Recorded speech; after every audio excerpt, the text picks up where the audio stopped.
Please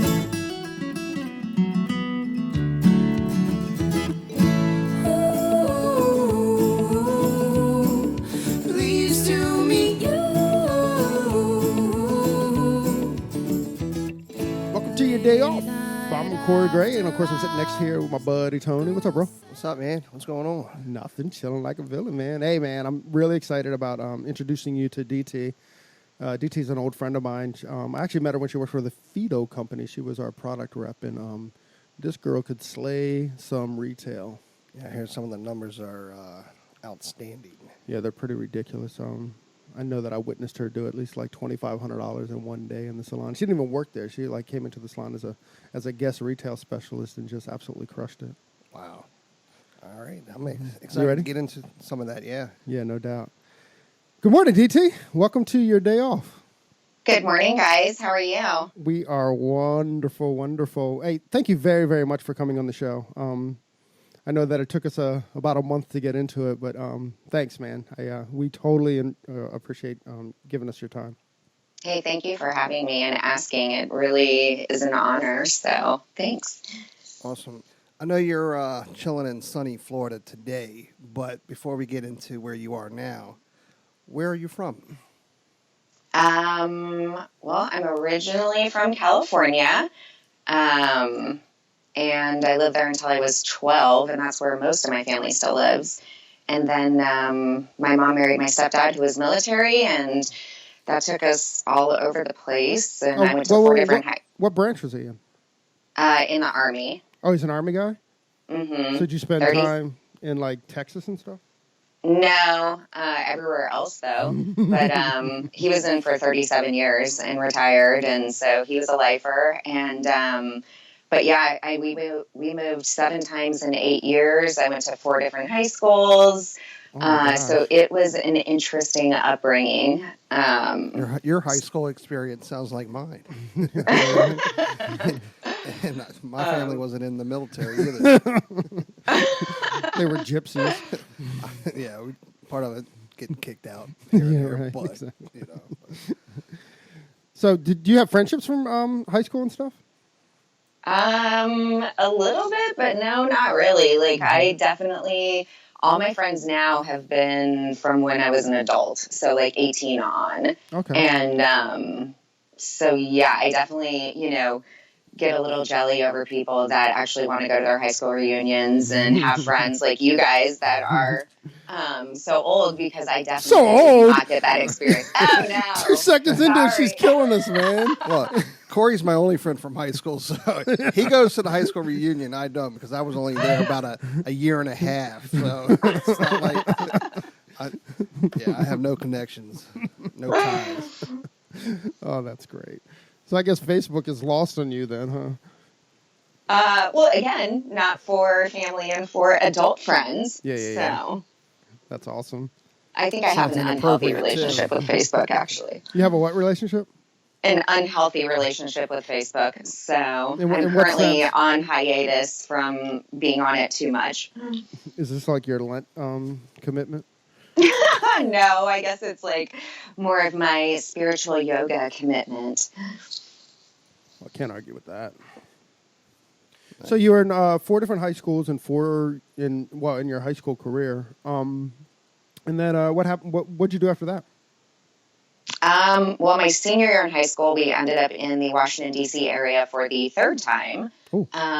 And I graduated from McLean High School in Virginia. Awesome. And then I tried the college thing out for a little bit and realized it was not for me. And thank God my mom was supportive, but she wanted me to get some sort of education. And so I'd always been interested in the beauty industry and had been in it at that time. And so I was like, well, I'll go to hair school. And so I went to Graham Webb, which was, or is based out of Roslyn, Virginia. Mm-hmm. And then I've never looked back. So I've been in the hair world ever since. That's a great school. That is a great school. I think 2 people here went there as well.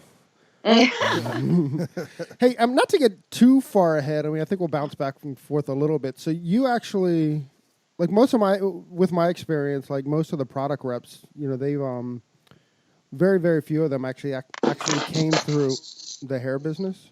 So you were an Uh-huh. actual hairdresser before you got into the product Yeah, I was. product side. How long did you do hair behind the chair? For 11 years, and I actually did it really successfully in like the Georgetown area. Oh, okay. I kind of was at the point where I don't know, I just wanted something different in my life, and I didn't really feel comfortable or confident at that time to open a salon. And I actually had kind of been approached by Phyto. My first hair care company I worked for, Right. I'd been somewhat approached by them to get into education, and it sounded interesting. And then some life decisions that I made really kind of just springboarded me into that, and it was great. It was a good decision. As a Phyto rep, I guess that's when you met Corey. Yeah, exactly. Yep. And a lot of our friends, actually. All right, so as a stylist for 11 years in the Georgetown area, and then Phyto approached you, and you decided to start doing education for Phyto. How long did you stay as a Phyto rep or a product educator? So I worked for Phyto for 5 years. I initially started out as the Mid-Atlantic Regional Educator, which basically what that translates to is I managed the education of the salons in the Maryland, Virginia, Pennsylvania, West Virginia, Delaware. Wow, you put some miles on your car, huh? What? You put some miles on your car, huh? Oh, God, yeah. But anyway, so I managed the education for those states. And then about a year into it, maybe about a year and a half, I did a really good job and just had really substantial numbers from whenever I would go into salons, but also just the overall like Mid-Atlantic team of sales reps and everything in the DC area. We were the top ones. And so we got lots of recognition. And I think through that, and then the fact that I am a hairstylist by trade and a successful one and a good one at that, Phyto decided to launch their color line that they had in Europe in the US and asked me to help with the launch and become the director of the education for the color company for the US and kind of find the team and cultivate the team and go from there. Other than the product knowledge, because the stories that Corey was telling me earlier about doing $2,000, $2,500 in sales in an afternoon, he said you made it look so easy. But what other kind of education would you bring into the salon? Would you do like current trends? What was happening with color trends? Yeah, what did that look like? What did that look like when you went into the salon? I think that question has a couple of different answers. Going back to the retail component of the like selling 2,500 in a day and making it look easy, I really did it through just educating the clients as well as educating the stylists, as opposed to approaching it through just being a salesperson and really trying to be relatable for the stylist, but then also for the clients too, and just listening. And I think that's a big problem that kind of is in our industry is people don't listen. And I think if you just take the time to actually listen to people's needs and concerns, and then again approach sales through education, it's amazing what can happen because you actually seem like a real person and they want to listen to you as opposed to just like a salesperson. Yeah, that's amazing, actually. I think that's a great point, is turn your listening ears on and turn your mouth off at times. Yeah. And I saw a difference in, we were doing this company that Corey and I used to work with. I guess they did an average of 12 to, I don't know. He tries to push 10 to 12% retail, right, on the average. And we did this class one time where set the products in front of your clients. Tell them what you're doing and how you're using it. That's it. There might be 3, 4, 5 products sometimes you might use from the very beginning to the very end of the client. But sometimes, I mean, usually they'll take 1 or 2 products home with them without really trying to sell it. Just really just informing them. Yeah, no doubt. Yeah. Well, and knowing like why you think something is special, like what is it going to do for them that's different than every other product they have sitting, at home. And like you said, giving that kind of ownership to them by having it in front of them. Maybe they want to touch it. Maybe they want to look at it. Maybe they want to feel it. That was also a big thing that I always did is I would put stuff in like the actual product itself in people's hands so that they could experience it. So it wasn't just let me set the product in front of you. It was, get involved in the whole kind of experience and create that kind of almost love affair with the product. And then when they love their hair afterwards, it does kind of sell itself. I mean, just watching DT do it and trying to steal her game a little bit. And she mentioned it just a second ago, but she really made the experience about the client. So it's not about this product is good for this hair. It's more like this product is good for DT because, which is just a small kind of like conversation, but I think it's obviously huge. Right, you're not trying to push this huge sale. Right, you're making it a personal experience. Absolutely, right? And that it's about you, the person, and not even your hair type or your whatever, just like this is really, really for you. More like a prescription based, thing. Yeah. Kind of like your doctor would do, right? Yeah, definitely. So, and also believing in the product that you're trying to give to your client. If Absolutely. like the companies that I worked for, it was because I believed in them. It wasn't just because I was having a job.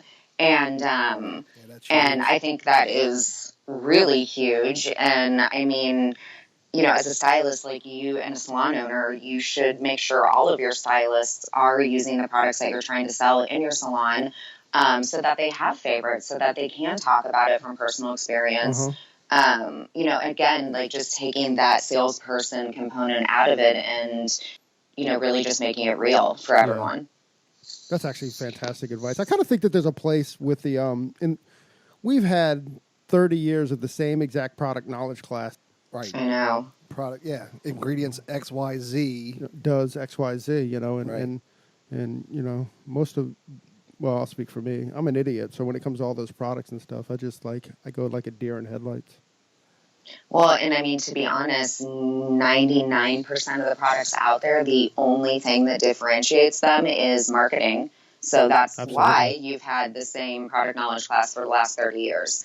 I think it's really kind of on the manufacturers at this point to create something that's new and unique and different so that we aren't just bored and we don't feel like we're just kind of slinging the same crap and hearing the same crap. Mm-hmm. That's why I think you see this kind of movement with a change in education as far as the independent stylist, the independent educator. Doubt. So back to when you were teaching for Phyto and the new color line, would you guys bring like trends into the salon as well as the product knowledge and how to sell the product? But did you guys bring in some looks and what's current and things of that nature? Definitely. And that's part of when you're in education with a company is really partnering and having good communication with the sales representatives and like the managers because they are two different sides. Education is one side and then you have the sales component on the other side. So it's really, the educators don't have repertoire or the back and forth with the salon owners and what the salon owner is trying to kind of achieve for their educational experience or what they would like their stylist to get out of it. And that's more in the sales rep. And so then it's really having, again, that good communication with the sales representatives to create to get an idea and to be able to create the plan that you want to have to go into the salon so that you can make the maximum, kind of bang or pop, for the stylist. So is it, at the initial coming in and just doing some models and just playing with the color and experiencing it and seeing it and smelling it and, seeing before and afters? Is it looking at trends? Is that what's really going to get, the stylist going and seeing, how cutting edge, a certain company is versus not? So, I mean, there's so many different things that can be done, so many different types of classes. So as an educator, do Did Phyto come to you and did they give you like a list of like these are the trends that we're working on? This is what we want to see out of the product, and then you carry that on to the salon? Was that your job or was that your gig? Kind of. So they did, because they were based initially out of Europe and having success in Europe. They had a whole education team for Europe. And Colette Fishman, who was actually one of the major creators behind Subtil Color, which is Phyto's hair color that I worked for, she and her team would come up with the different trend collections out of France. And then, yes, like I would fly over to Europe. They would teach me how to do the different trends. And then I, in turn, would fly back to the States and teach my team. Oh, that's awesome. You got a lot of time overseas too, huh? I did. It was fun. That's fantastic, man. So you were with Phyto for how long? You said 5 years. 5 years. And then where'd you go? To Living Proof Hair Care. Ooh, did you work for Miss Aniston? Unfortunately, I never got to meet her, but I got to meet like everyone else leading up to her, unfortunately. I don't know if to say all or cool. I don't know. Kind of stuck in between there, man. What was that experience like? Well, it was very different because I went from education to management and sales, which I, again, hadn't really done before. So I approached it like an educator as opposed to a traditional sales and management, person. And so I was super successful again because I think I just approached it differently. Right.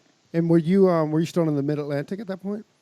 No. So I had, before I left Phyto, I had moved to Florida because I had a national position with them, so I could live wherever I wanted to. And I realized I needed the sun and the beach in my life. And so I took the opportunity that I could live wherever I wanted to and moved to Florida. Yay!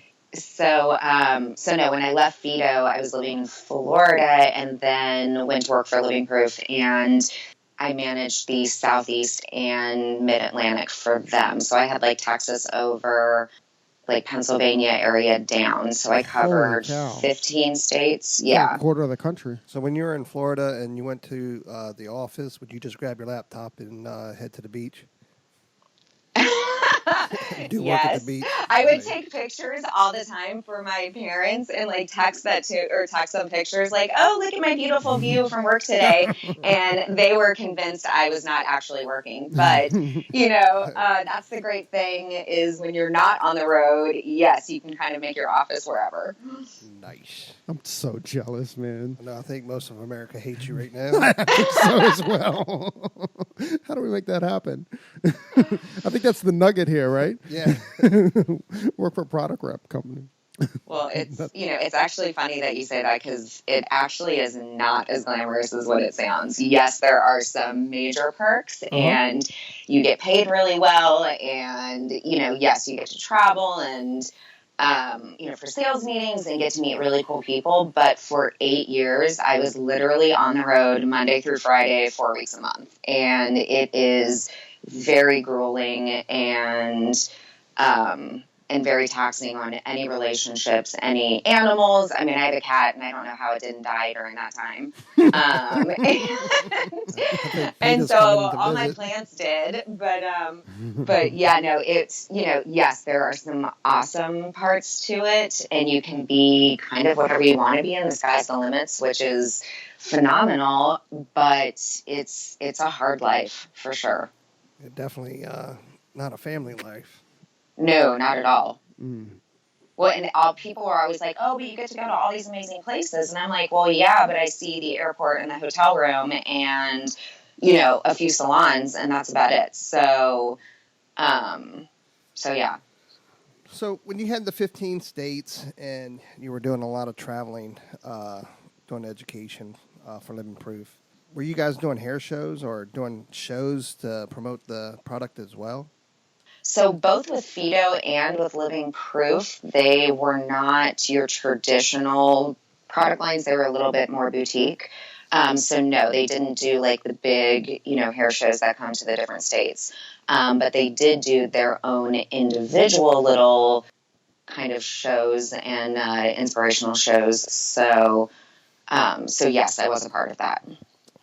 what challenges did you run into, being an educator or working for the product companies? Not really the product companies, but personally, what were there anything that we could call like fails? Well, I have a couple of like really funny stories Let's get that into you them. could put into fails. Hey, there better be a success story after the fails.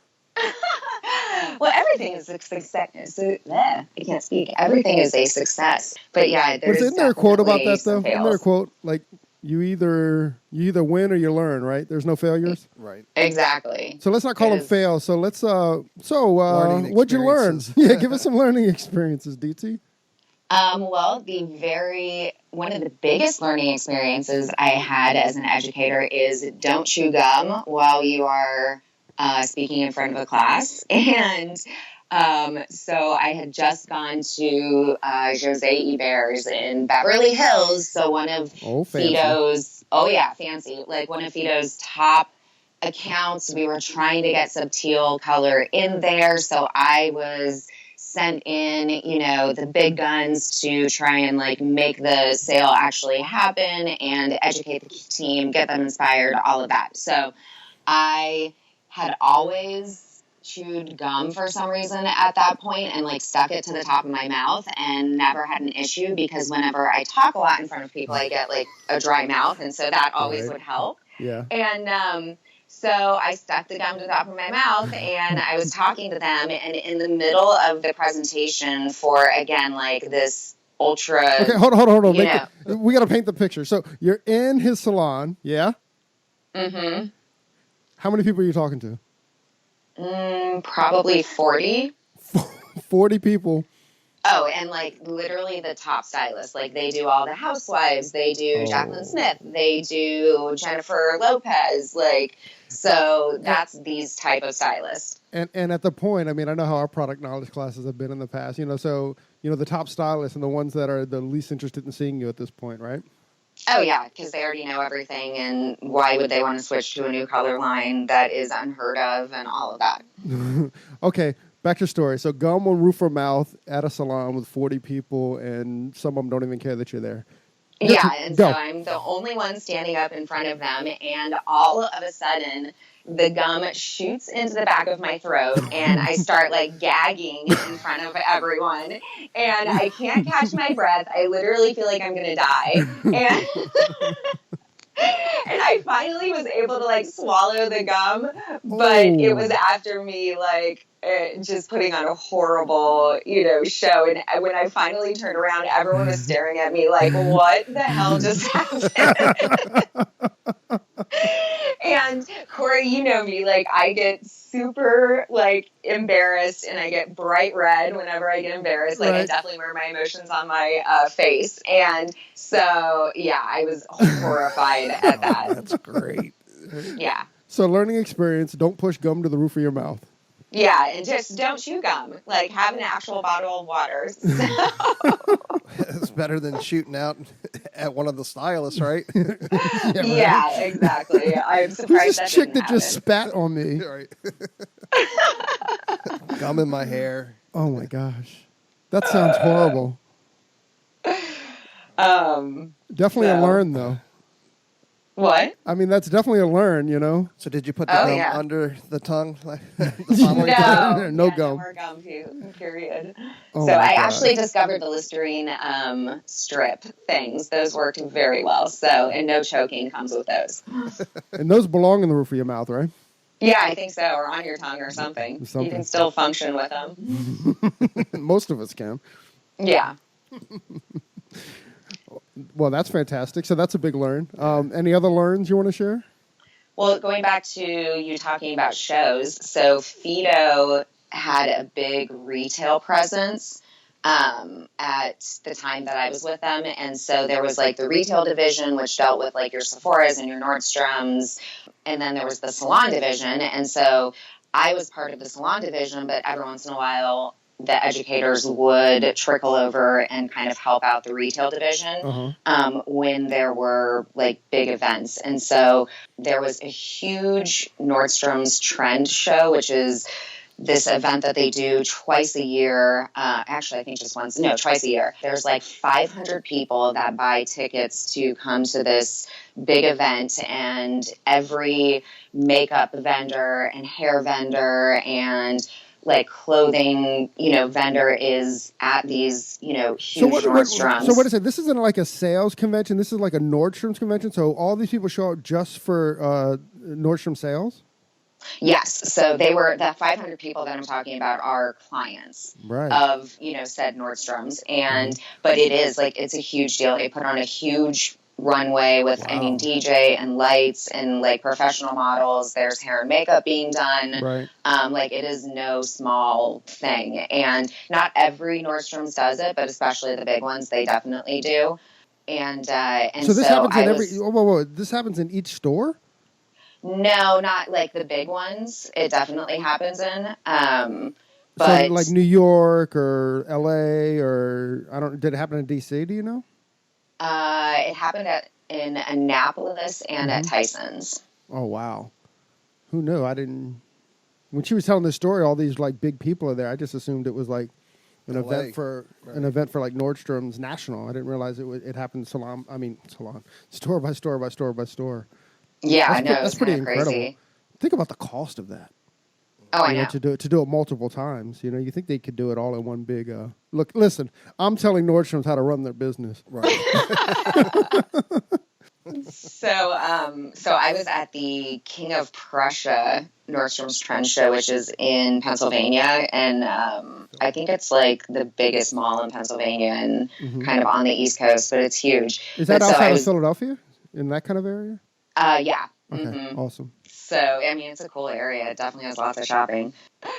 So anyways, I was at King of Prussia doing the trend show, and I get up on stage to do, and we had 5-minute presentations where we were like full on mic'd up. We walked the runway while talking and educating about like 2 or 3 products that we had chosen ahead of time to talk about. And again, just trying to kind of wow the audience so that when the show is over, they want to come back down and buy the product from you. And so again, that's just another kind of, facet of being an educator for a product company. But, sorry to interrupt again, but just to back up a little bit, I assume that it was a sales pitch for Nordstrom's. You're saying that it was actually like Nordstrom's like best clients or best customers that the sales pitch was for? Correct. Okay. My bad. Okay. Carry on. I apologize. No, it's because retail is so kind of different and such a different beast than the salon world. So it does, it takes a little bit to wrap your head around. Yeah. And yes, if I lose you guys, please don't hesitate to interrupt me, because it's all like normal for me. And so I forget that it's not normal for everyone else. But so I come out from backstage, I get onto the catwalk and I'm, doing my thing, talking, and all of a sudden the MC interrupts me and like asks me a question. And I had been working for Phyto at this point for probably 4 years. And I knew the products inside and out, like every, name, ingredient, blah, blah, blah. And she asked me a question and my brain completely went blank because I was so nervous already for being in front of so many people, and being on stage. And then I had already had my script, so I wasn't going to deviate from my script. And so when she asked me the question, I literally just completely went blank. And then I don't know why, but I said on the microphone, I was like, oh my God, I just had a brain fart. And again, these are in front of their top clients. And I guess maybe it doesn't sound that bad, but it was so embarrassing. And kind of the look she gave me was I can't believe you just used the word brain fart, and it was so it didn't have any etiquette at all. So when you said it, was it crickets or laughter? To be honest, I don't even know. It was like a vacuum in my head. I can't believe that just came out of my mouth. So at least you were honest. Come on. Oh yeah. We all brain fart. That's incredible, man. That's funny. And that was with Phyto. Yeah, that was with Phyto. Yeah. Yeah. Oh my gosh.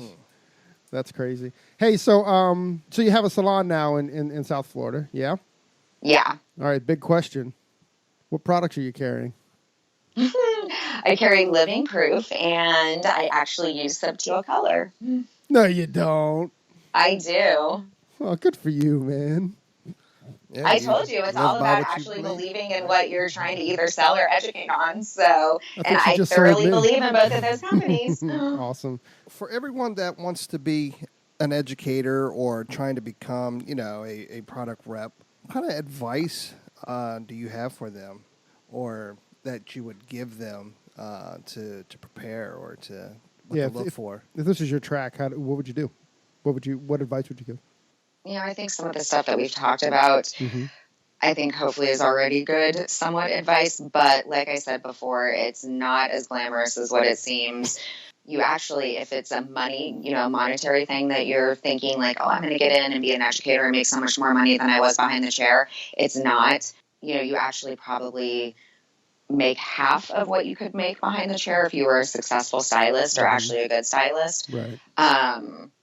So it was more out of the love for education and wanting to inspire other stylists is really why you should get into it, as opposed to not. For anyone that might be already in, education or in the interview process, I would say my little kind of tidbits that I always gave to my educators that were new into the field is, really like, again, going back to just listening and listen to what the stylists are telling you, listen to what the energy of the room is telling you, and, and kind of curb or, make your presentation fit that individual need for that stylist or for that salon, because every salon is different, every stylist is different, and so really trying to kind of read the room and figure out who you're speaking to so that you actually relay the information and they do actually listen to you. And never try and like dominate the room. Yeah, that's cool. You're an educator, you're coming in, and trying to, again, promote sales or bring a product line in, but it's not about you. It's about the product. And I think that ego kind of gets in the way of, a lot of educators, especially if they are hairstylists, before. So just really checking that ego and making it about, the product and about the group that you're presenting to, not about you. I think that ego gets in the way a lot for I have all industries. Mad respect for the people who don't. If I ask a question and if they don't know, tell me you don't know. I truly respect that versus trying to tell me something that you're trying to make up, or not necessarily make up, but just give me a runaround. Well, you know if they're full of shit or not. Almost immediately. Yeah. No, that's so 100% true. And I mean, that was one of the key things that I always focused on, like with my team was, if you don't know an answer, just like you said, like say, I don't know, but I'll find out for you and actually like get back to the stylist so that they trust you and you build that relationship and you build those rapport. Well, I think the secret in that is exactly what you said, is to reach back out. Don't say you're going to do it and then disappear on them, Yeah, for sure. And then just going back to different, pieces of advice, time management, being an educator is huge. What's that look like?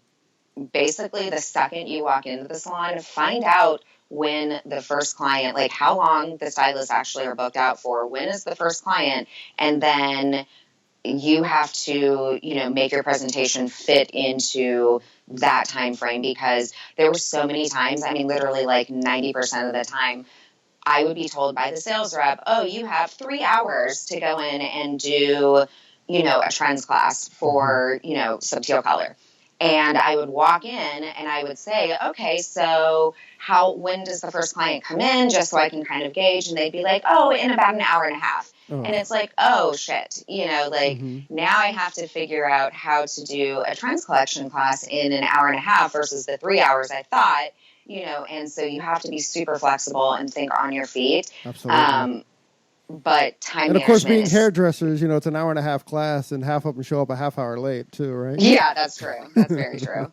But time management is huge. I just had product line, the sales rep was trying to bring it into my salon. And so I gave them, an hour of my time and to do a presentation. Right. And the educator for the first 20 minutes probably told me all about who she was and how great she was. And again, nothing about the actual product. Then went in a little bit to the product. And by the time she was actually like trying to demonstrate some of the product on a model, it was already done and my client was, showing up. And so I maybe got knowledge of, just like the super basic of the product line and like two products in that time, and so again, it's just like good time management is huge.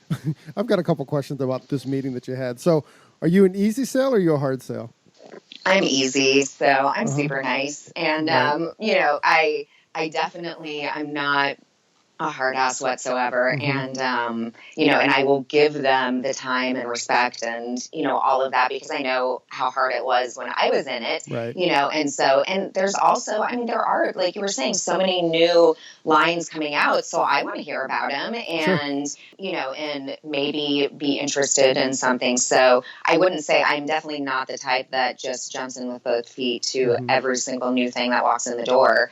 You definitely have to make me want to bring it in because it is different. Right. So when this person is sitting in front of you, did your mind go to like, oh, I got so much to teach you? Like that? Yeah. I know if I had your experience, that would be I would get stuck there like, oh, you're doing this all wrong. Slow down.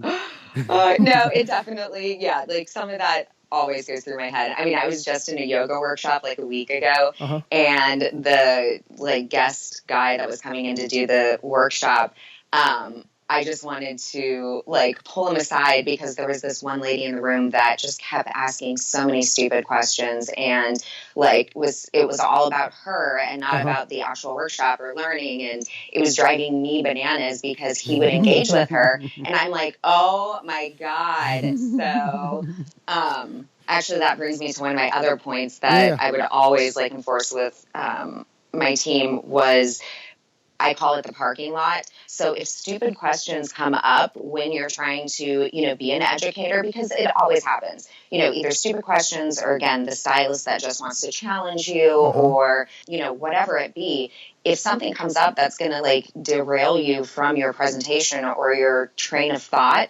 just tell them. And I know this is passive aggressive, but be like, oh my God, that's such a great question. Let's put it in the parking lot. And so the parking lot was this either, chalkboard or whiteboard or mirror, whatever you had to write on.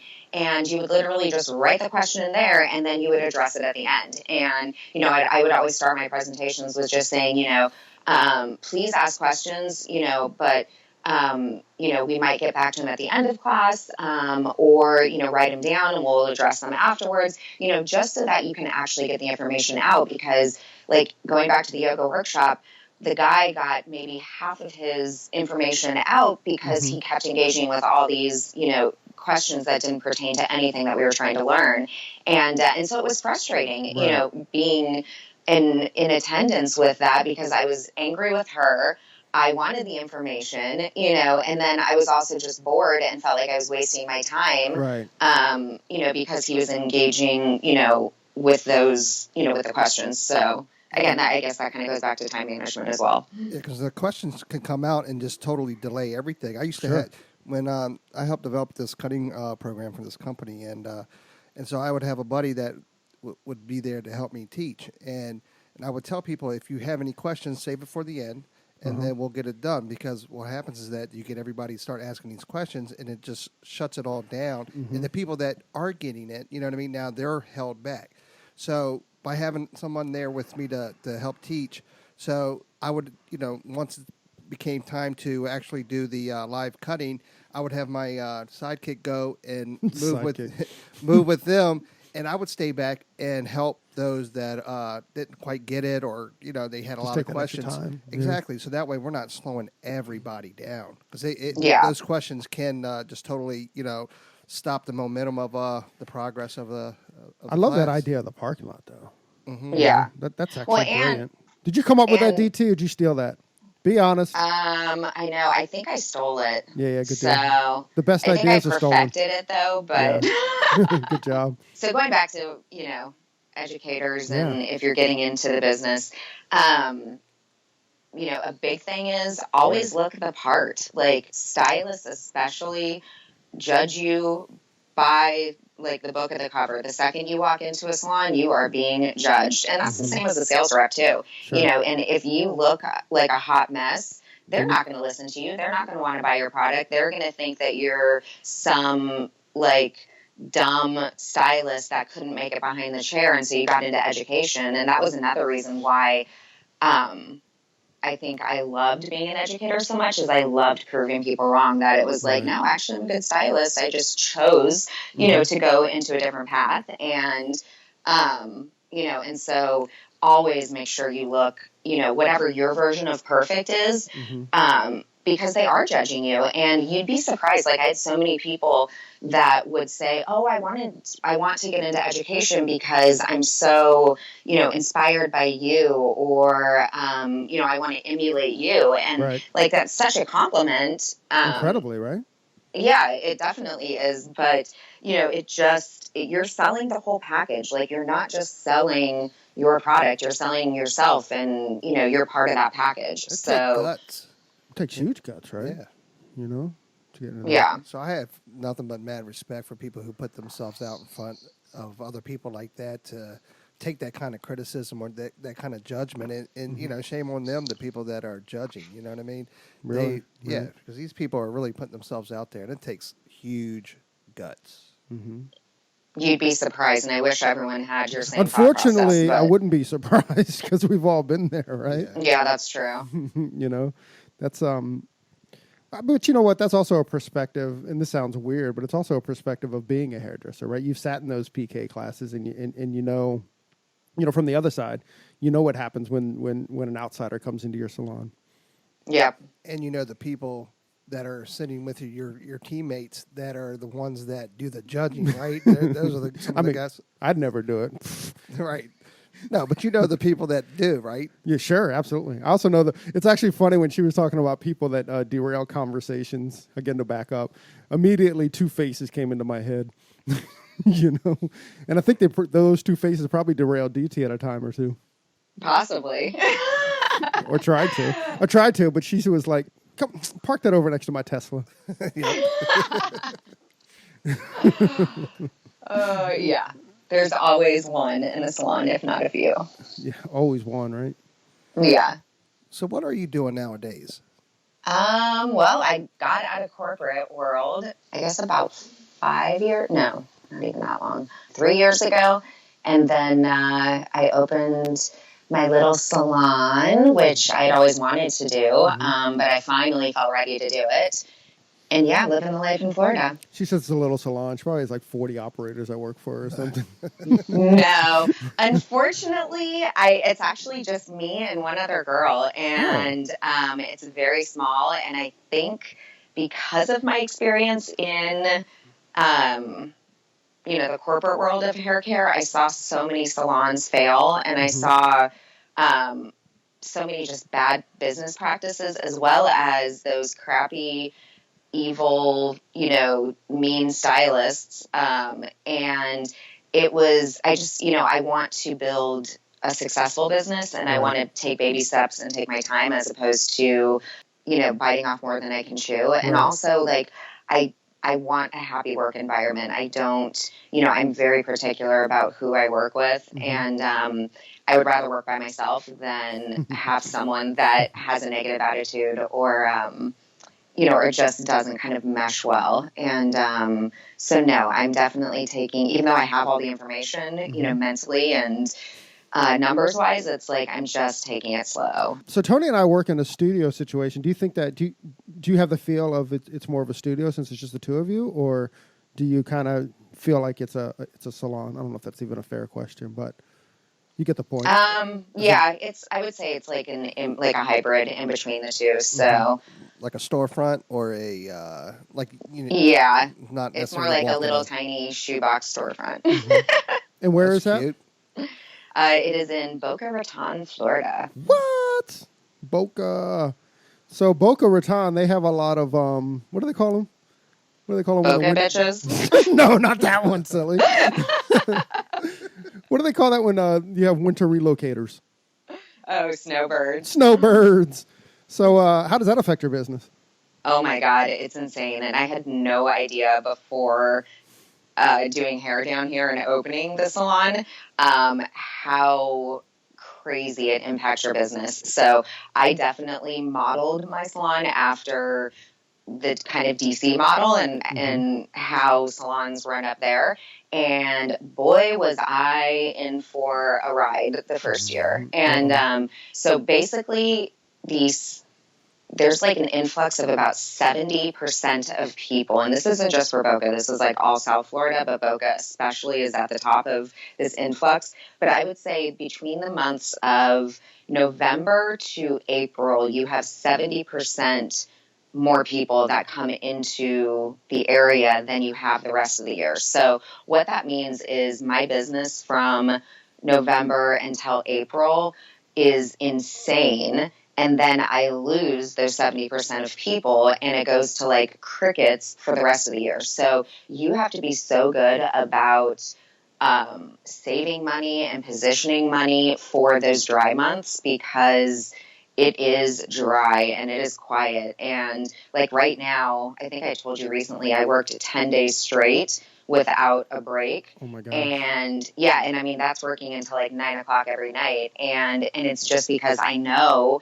in 2 months, all that money is going to be going away. So it's like, okay, I'm going to work my butt off, for 4 months to supplement the months that, it's hard to pay rent. So it's like a school teacher's schedule. You get the summers off. Except it's 7 months. Yeah, no, it's crazy. And then with like Hurricane Irma this summer, that really was rough to work around. I mean, my salon was closed for 10 days, I think. Whoa. Yeah, because we didn't have any power. Right. Oh my gosh. And your landlord doesn't care, does he? No, not at all. I still had to pay rent, unfortunately. But yeah, it was like. Yeah, but can you hold him really responsible for not business. having power? Can you hold him responsible for not having power? Say, look, you're not giving me power, so how can I do business? I wish, but right. No, it was like basically the whole grid was out for that time period. So it wasn't just him. And I tried to go through FEMA to kind of offset some of the losses, but by the time I actually got around to doing it, because I procrastinated on it, unfortunately, like Puerto Rico had already happened and like the fires in California and FEMA, like, I don't think they have even gotten back to me yet at this point. That was months ago that I finally put it in. So who knows if I'll ever actually recoup anything. Well, hopefully FEMA will give you your money back from all the loss, but from being a hairdresser, then being a salon educator for all that time, how hard or easy was it to transition back into the hairdresser side of it? That's a great question, Tom. That is. What challenges have you had? Any challenges, or what challenges have you been? I mean, being an educator for so long and then getting behind the chair, that's got to be a different lifestyle. Yeah, it was, and I would say it was slightly easier for me, maybe, but not as hard. And why I say that is easier even and while not as hard. What? Easier and not as hard, or easier and hard. I don't know, whatever. You made me talk for a long time. Leave me alone. But for me, while I was doing all the education and even in the management and, sales side of things, I was actually still doing hair extremely part-time, but on the side, because I actually felt like it made me a better educator. I could work out, some kinks on clients with maybe new products that were, being launched, or new colors or new techniques. So I always still had my hands. And would you borrow space at a hair salon, or how did that work out?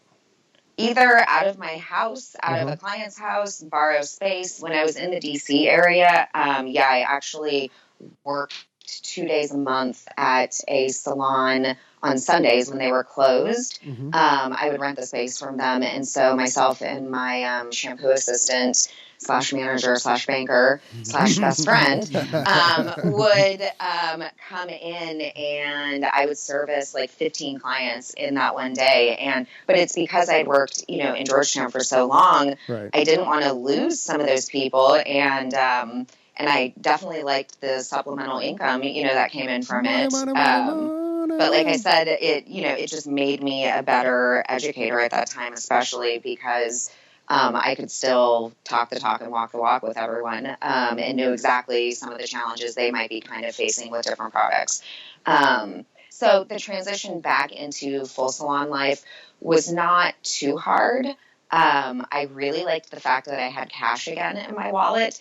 That was probably one of the harder transitions when I got out from behind the chair into education or into corporate, is not having that cash like readily at hand. And that took me a long time to kind of get used to. Mm-hmm.